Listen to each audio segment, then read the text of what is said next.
ನಮಸ್ತೆ ವೀಕ್ಷಕರೇ, ಋತು ರುಚಿ ಚಾನಲ್ಗೆ ಸ್ವಾಗತ. ನಾವಿವತ್ತು ಮಾಡ್ತಾಯಿದ್ದೀವಿ ಗ್ರೀನ್ ಪಾಲಕ್ ಪನ್ನೀರ್. ಗ್ರೀನ್ ಪಾಲಕ್ ಪನ್ನೀರ್ನ ಯಾವ ರೀತಿ ಮನೆಯಲ್ಲೇ ಮಾಡ್ಕೋಬೋದು ಅಂತ ತೋರಿಸ್ತಾ ಇದ್ದೀನಿ ನೋಡಿರಿ. ಒಂದು ಕಟ್ ಪಾಲಕ್ ಸೊಪ್ಪು ತೊಗೊಂಡಿದ್ದೀನಿ, ನಾನು ನೀಟಾಗಿ ತೊಳೆದಿಟ್ಕೊಂಡಿದ್ದೀನಿ. ಅದನ್ನು ಸ್ವಲ್ಪ ನೀರು ಕಾಯಕ್ಕೆ ಇಟ್ಟಿದ್ದೀನಿ, ಅದರಲ್ಲಿ ಹಾಕಿದ್ದೀನಿ ನೋಡಿ ತೊಳೆದು. ಅದ್ರ ಜೊತೆ ಹಸಿಮೆಣ್ಸಿನ್ಕಾಯಿ ಒಂದು 3 ತೊಗೊಂಡಿದ್ದೀನಿ, ಹಸಿ ಶುಂಠಿ ತೊಗೊಂಡಿದ್ದೀನಿ, ಒಂದು 5ರಿಂದ 6 ಗೋಡಂಬಿ ತೊಗೊಂಡಿದ್ದೀನಿ. ಅದನ್ನು ಕೂಡ ನೀಟಾಗಿ ಬೇಯಿಸ್ಕೊತಾ ಇದ್ದೀನಿ ನೋಡಿ. ಸೊಪ್ಪು ಸ್ವಲ್ಪ ಚೆನ್ನಾಗಿ ಬೇಯಿದ್ರೆ ಚೆನ್ನಾಗಿರುತ್ತೆ, ಹಾಗೆ ಮಿಕ್ಸಿ ಮಾಡಿದ್ರೆ ಟೇಸ್ಟ್ ಚೆನ್ನಾಗಿರಲ್ಲ ನೋಡಿ. ಸ್ವಲ್ಪ ಬೇಯಿಸ್ಕೊಂಡು ಇದನ್ನು ನಾವು ಇನ್ನೊಂದು ಪಾತ್ರೆಯಲ್ಲಿ ತಣ್ಣೀರು ಇಟ್ಕೊಂಡಿದ್ದೀನಿ, ಅದಕ್ಕೆ ಹಾಕ್ತಾಯಿದ್ದೀನಿ. ತಣ್ಣೀರಲ್ಲಿ ಹಾಕೋದ್ರಿಂದ ಕಲರ್ ಸ್ವಲ್ಪ ಚೇಂಜ್ ಆಗೋಲ್ಲ, ಗ್ರೀನಾಗೇ ಇರುತ್ತೆ, ಟೇಸ್ಟ್ ಕೂಡ ಚೆನ್ನಾಗಿರುತ್ತೆ ನೋಡಿ. ನಾನು ತಣ್ಣೀರಲ್ಲಿ ಆ್ಯಡ್ ಮಾಡ್ತಾಯಿದ್ದೀನಿ. ಸ್ವಲ್ಪ ತಣ್ಣೀರಲ್ಲಿ ಇಲ್ಲ ಐಸ್ ನೀರಲ್ಲಾದರೂ ನೀವು ಹಾಕ್ಕೋಬೋದು, ಟೇಸ್ಟ್ ಚೆನ್ನಾಗಿರುತ್ತೆ. ನಾನು ಇದನ್ನು ಮಿಕ್ಸಿ ಜಾರ್ಗೆ ಶಿಫ್ಟ್ ಮಾಡ್ಕೊತಾ ಇದ್ದೀನಿ. ಇದನ್ನು ಸ್ವಲ್ಪ ರುಬ್ಬೋದಕ್ಕೆ ಎಷ್ಟು ಪ್ರಮಾಣದಲ್ಲಿ ನೀರು ಬೇಕೋ ಹಾಕ್ಕೊಂಡು ರುಬ್ಕೊತಾ ಇದ್ದೀನಿ. ಸ್ವಲ್ಪ ಕೊತ್ತಂಬರಿ ಸೊಪ್ಪು ಕೂಡ ಆ್ಯಡ್ ಮಾಡ್ಕೊಂಡಿದ್ದೀನಿ ನೋಡಿ. ಬನ್ನಿ ಇದನ್ನು ಮಾಡೋಣ. ರುಬ್ಬಿದ್ದೀನಿ ನೋಡಿ ಯಾವ ರೀತಿ ಮಾಡೋದು. ಸ್ವಲ್ಪ ಎಣ್ಣೆ ಹಾಕ್ಕೊಂಡಿದ್ದೀನಿ, ಸ್ವಲ್ಪ ಬಟರ್ ಕೂಡ ಆ್ಯಡ್ ಮಾಡ್ಕೊಂಡಿದ್ದೀನಿ, ಸ್ವಲ್ಪ ಜೀರಿಗೆ ಹಾಕಿದ್ದೀನಿ ನೋಡಿ. ಈರುಳ್ಳಿನ ಸ್ಲೈಸ್ ಆಗಿ ತೊಗೊಂಡಿದ್ದೀನಿ ನಾನು. ಸ್ವಲ್ಪ ಶುಂಠಿ ಬೆಳ್ಳುಳ್ಳಿ ಪೇಸ್ಟ್ ಕೂಡ ಆ್ಯಡ್ ಮಾಡ್ತಾಯಿದ್ದೀನಿ. ಶುಂಠಿ ಬೆಳ್ಳುಳ್ಳಿ ಪೇಸ್ಟ್ ಹಾಕೋಕ್ಕೇನು ಹಿಂಗೆ ಕುಟ್ಟಿ ಹಾಕೋದ್ರಿಂದ ಟೇಸ್ಟ್ ಚೆನ್ನಾಗಿ ಬರುತ್ತೆ ನೋಡಿರಿ. ನೀಟಾಗಿ ಫ್ರೈ ಇದೆ. ಸ್ವಲ್ಪ ಹಸಿಮೆಣ್ಸಿಕಾಯಿನ ಚಿಕ್ಕದಾಗಿ ಕಟ್ ಮಾಡಿ ಹಾಕ್ಕೊಂಡಿದ್ದೀನಿ ನಾನು. ಅದರಲ್ಲಿ ರುಬ್ಬೋದ್ರಲ್ಲೂ ಹಾಕಿದ್ದೆ, ಇದರಲ್ಲೂ ಹಾಕಿದ್ದೀನಿ. ನಿಮಗೆ ಖಾರಕ್ಕೆ ಯಾವ್ದು ರೀತಿ ಬೇಕೋ ಹಾಕಿದ್ದೀನಿ. ಈರುಳ್ಳಿ ಚಿಕ್ಕದಾಗಿ ಕಟ್ ಮಾಡ್ಕೋಬೇಕು. ಸ್ವಲ್ಪ ಗೋಲ್ಡನ್ ಬ್ರೌನ್ ಬಂದರೆ ಟೇಸ್ಟ್ ಚೆನ್ನಾಗಿರುತ್ತೆ ಫ್ರೈ ಮಾಡಿಕೊಂಡ್ರೆ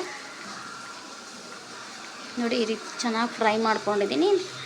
ನಾನಿಲ್ಲಿ ಟೊಮೊಟೊ ಹಣ್ಣು ಕೂಡ ಒಂದು ತೊಗೊಂಡಿದ್ದೀನಿ, ಅದನ್ನು ಚಿಕ್ಕದಾಗಿ ಕಟ್ ಮಾಡ್ಕೊಂಡಿದ್ದೀನಿ. ಅದನ್ನು ಕೂಡ ನೀಟಾಗಿ ಬೇಯಿಸ್ಕೋಬೇಕು. ಈರುಳ್ಳಿ ಟೊಮೊಟೊ ಬೇಗ ಹಾಕೋದ್ರಿಂದ ಅದು ಬೇಯೋದಿಲ್ಲ, ಹಾಗಾಗಿ ಸ್ವಲ್ಪ ಲಾಸ್ಟಲ್ಲಿ ಹಾಕ್ತಾಯಿದ್ದೀನಿ ನಾನು.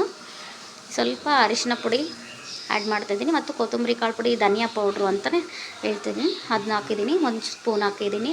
ಆಮೇಲೆ ಗರಂ ಮಸಾಲ ಆ್ಯಡ್ ಮಾಡ್ತಾಯಿದ್ದೀನಿ ನೋಡಿ. ಜಾಸ್ತಿ ಇಂಗ್ರೀಡಿಯೆಂಟ್ಸ್ ಏನಿಲ್ಲ, ಕಡಿಮೆ. ಆಮೇಲೆ ಜೀರಿಗೆ ಪೌಡ್ರ್ ಆ್ಯಡ್ ಮಾಡ್ತಾಯಿದ್ದೀನಿ.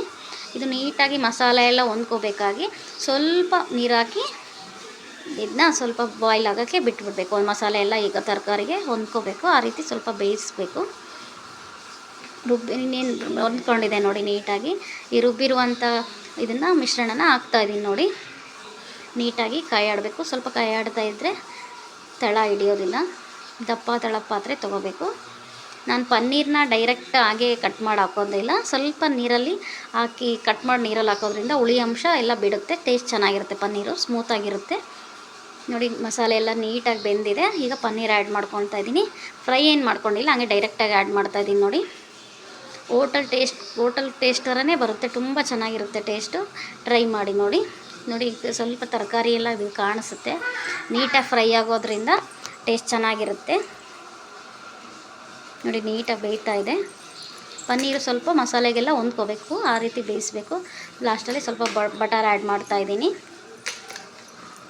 ಬಟರ್ ಆ್ಯಡ್ ಮಾಡೋದ್ರಿಂದ ಟೇಸ್ಟ್ ಚೆನ್ನಾಗಿ ಬರುತ್ತೆ ನೋಡಿ. ಮಸಾಲೆ ಎಲ್ಲ ನೀಟಾಗಿ ಹೊಂದ್ಕೊಂಡಿದೆ. ಗ್ರೀನ್ ಪಾಲಕ್ ಪನ್ನೀರ್ ರೆಡಿಯಾಗಿದೆ ನೋಡಿ. ಸ್ವಲ್ಪ ಉಪ್ಪು ಲಾಸ್ಟಲ್ಲಿ ಹಾಕಿದರೆ ಟೇಸ್ಟ್ ಚೆನ್ನಾಗಿರುತ್ತೆ. ಉಪ್ಪು ಕೊತ್ತಂಬರಿ ಹಾಕಿದ್ದೀನಿ ನೋಡಿ. ಇದೇ ರೀತಿ ಹೆಚ್ಚಿನ ವೀಡಿಯೋಗಳಿಗೆ ನಮ್ಮ ಋತು ರುಚಿ ಚಾನಲ್ನ ಸಬ್ಸ್ಕ್ರೈಬ್ ಮಾಡಿ.